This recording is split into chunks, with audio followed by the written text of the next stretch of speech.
nowhere else on Earth does water shape the land and all life forms as it does here in Southeast Alaska.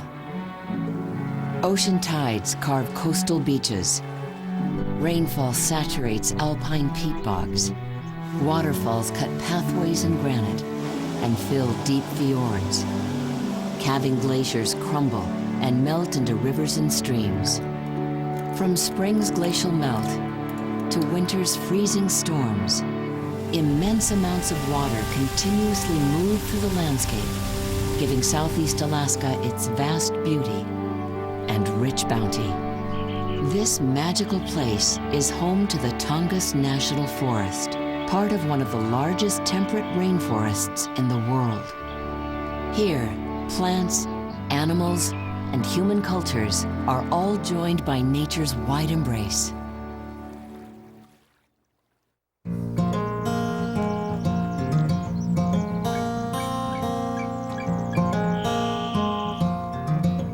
Beneath the wet surface, the extraordinary landscape continues. A water-soluble limestone bedrock known as karst lies beneath the surface in many places. Permeated by caves, shafts, and sinkholes, karst is continuously changing and reshaping.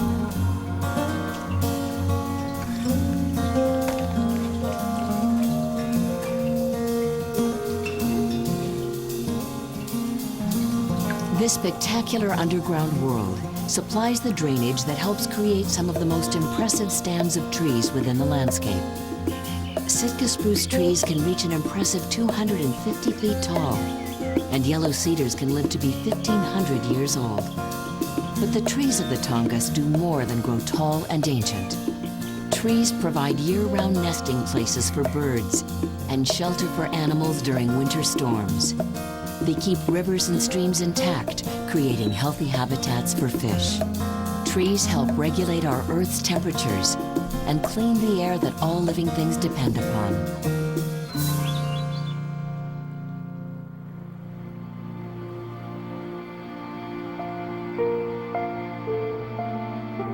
The Tongass is laced with over 57,000 miles of rivers, streams, and creeks.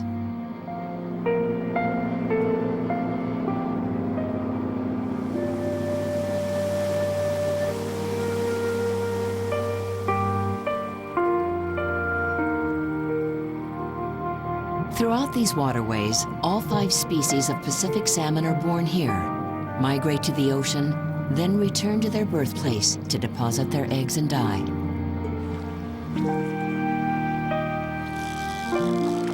These nutrient-rich fish nourish the forest's ecosystems and the many creatures, both animal and human, that depend on them for sustenance and survival.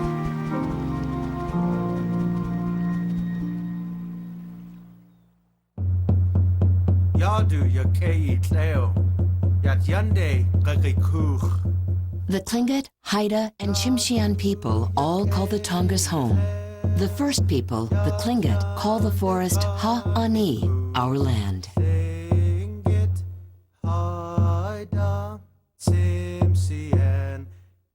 Many native families practice subsistence living, fishing, hunting, and gathering the forest's riches for personal use.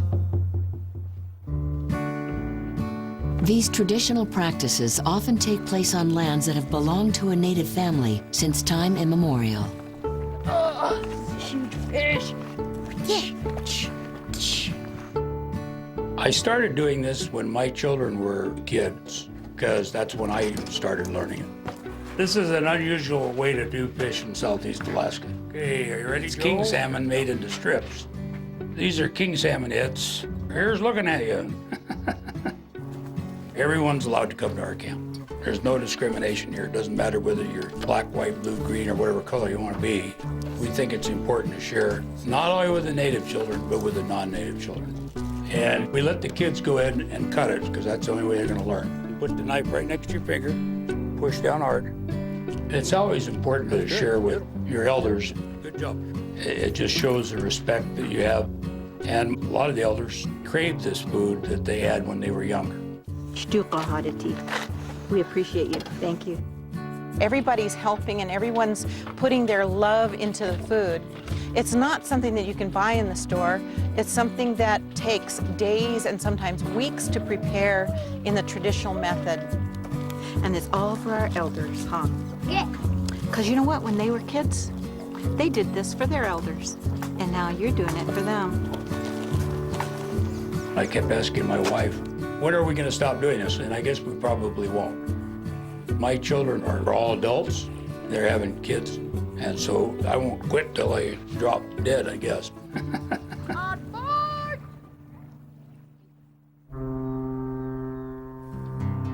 The scale and details of the Tongass defy imagination.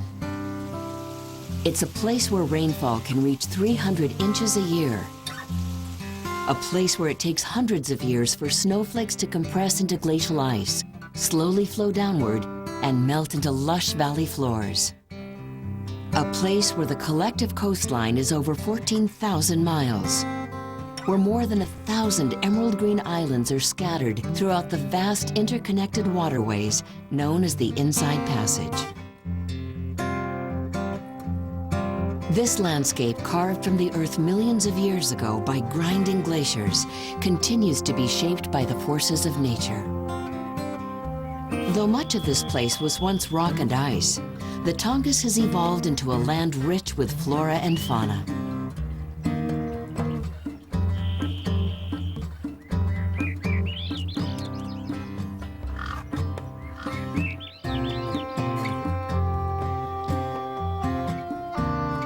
While species around the world are struggling to survive in a changing climate and shrinking habitat, many modern species native to the Tongass, from tiny insects to mighty mammals, still exist here in healthy populations. About 1,000 humpback whales spend their summers in Southeast before returning to Hawaii each year for their winter mating season. Hundreds of orcas live year-round in these waters, while even more are transients that travel the coast at up to 35 miles per hour. The Tongass supports a breathtaking variety of birds. Thousands of migrants stop here to rest and refuel on their journeys north and south. Year-round species include the greatest concentration of bald eagles in North America.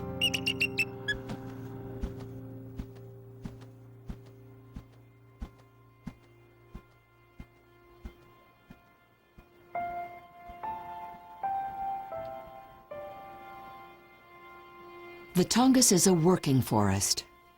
Throughout Southeast Alaska's Panhandle, 75,000 people live and work in over 32 cities, towns, and villages. Many of the residents' livelihoods intersect with the Tongass, the forest they call home.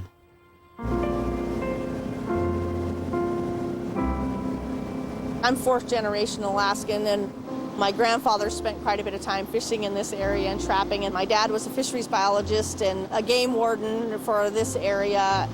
About 22 years ago, I started doing day guiding trips on the Tongass.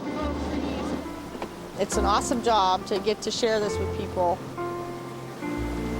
Annan Creek is a really special place. We have one of Southeast Alaska's largest pink salmon returns coming back in July and August of every season. These couple successive waterfalls makes it difficult transit for the fish, so they kind of get in this big fish traffic jam. Perfect opportunity for an easy meal for about 2 months for these bears.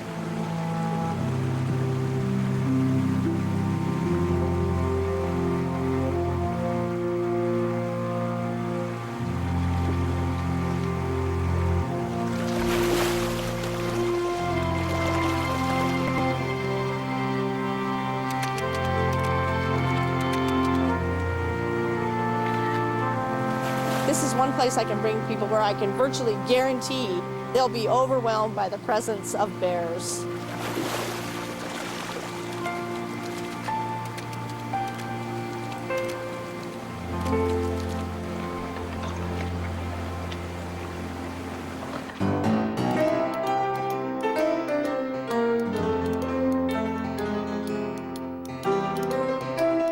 Modern communities like Juneau, Ketchikan, and Sitka took root over 100 years ago as outsiders arrived, seeking opportunity in Southeast Alaska's natural resources. Their histories and evolution are intrinsically linked to the bounties of the land and the sea. Mining, fishing, and logging remain integral parts of Southeast Alaska's current economy.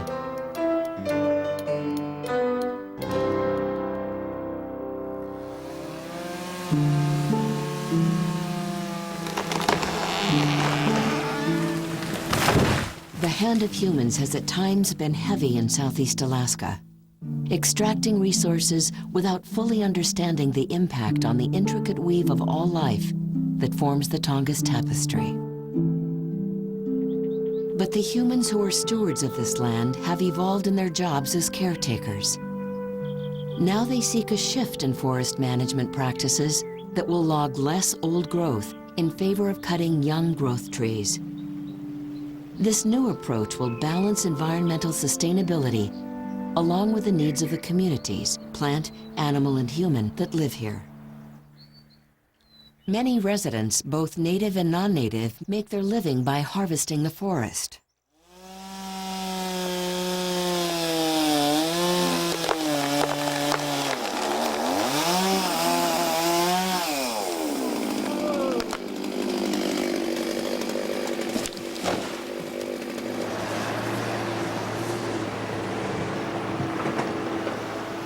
We're trying to do something a little different here, making use of this newer wood here instead of just the old growth trees. If you need to make a living here, you pretty much need to do it on your own. But then just about everything you do here, you need to be a little more self-sufficient, do on your own. We started in it because we wanted to build our own house out of wood that we logged and sawed, and we bought a little mill, and we never got started on our own house. We started sawing wood for other people, and it's about as close as you can get anymore to the way things were 100 years ago. It's just a very comfortable place to be. There's elbow room here. The trees of the forest have long provided for the people who live here in both material and spiritual ways.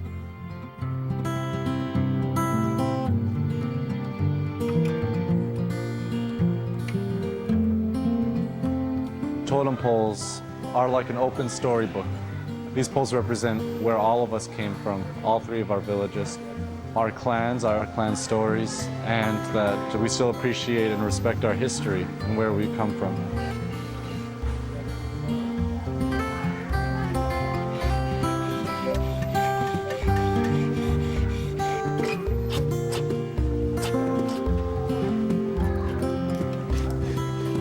The process of carving a totem begins with selecting the right tree. You know, there's a lot of spirituality that goes with that process. You know, you take the log down that was living and you breathe some life into it with some artistic talent. And some guys pour their hearts into trying to recreate something to pass on to the next generation. Warriors, are you ready? As that happens, a community becomes involved in the tree. You know, it transforms itself from a cedar tree into a piece of art. Okay,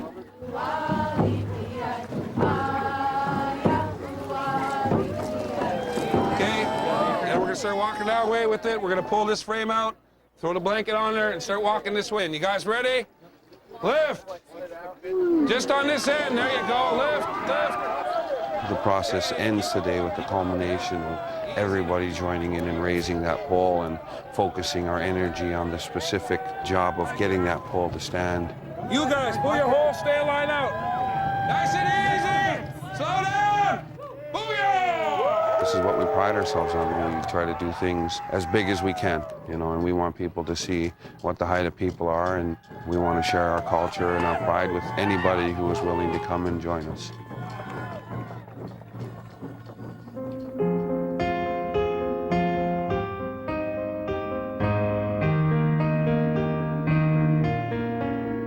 Little is left of the vast wild lands that once covered our continent. But we're fortunate that wise people before us set aside tracts of land and preserved them.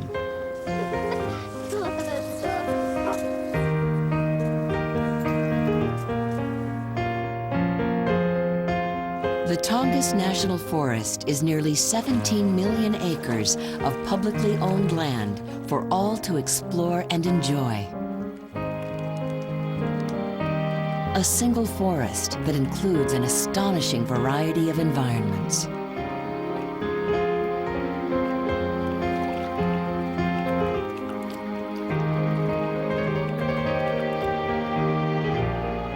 Such diversity of intact ecosystems in a single location is rare,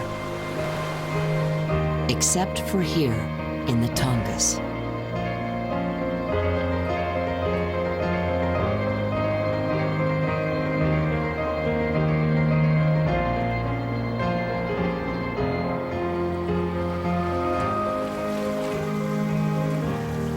On the slender edge of the world that is continuously reshaped by the forces of nature, water, forest, wildlife, and people have existed as one for centuries.